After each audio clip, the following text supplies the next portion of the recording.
किसी जंगल में एक गर्भवती हिरणी थी जिसका प्रसव होने को ही था। उसने एक तेज धार वाली नदी के किनारे घनी झाड़ियों और घास के पास एक जगह देखी जो उसे प्रसव हेतु सुरक्षित स्थान लगा। अचानक उसे प्रसव पीड़ा शुरू होने लगी। लगभग उसी समय आसमान में काले काले बादल छा गए और घनघोर बिजली कड़कने लगी, जिससे जंगल में आग भड़क उठी। वो घबरा गई। उसने दाईं ओर देखा, लेकिन वह क्या, एक बहेलिया उसकी ओर तीर का निशाना लगाए हुए था। उसकी बाईं ओर भी एक शेर उस पर घात लगाए हुए उसकी ओर बढ़ रहा था। अब वो हिरणी क्या करे? वो तो प्रसव पीड़ा से गुजर रही है।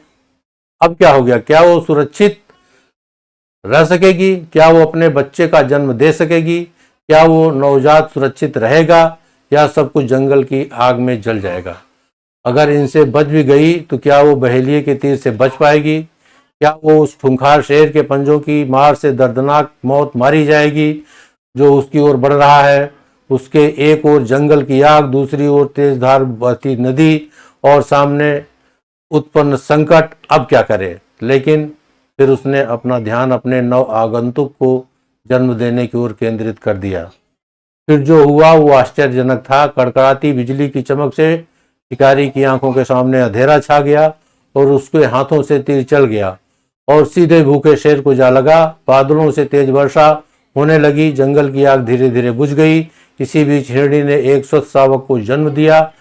ऐसा हमारी जिंदगी में भी होता है। हम चारों ओर समस्याओं से घिर जाते हैं। नकारात्मक विचार हमारे दिमाग को जकड़ लेते हैं। कोई संभावना दिखाई नहीं देती। हमें कोई एक उपाय करना होता है। उस समय कुछ विचार बहुत ही नकारात्मक होते हैं, हमें चिंताग्रस्त कर कर सोचने समझने के लायक छोड़ते ही नहीं। ऐसे में हमें उस हिरणी से भी शिक्षा मिलती है कि हमें अपनी प्राथमिकता की ओर देखना चाहिए।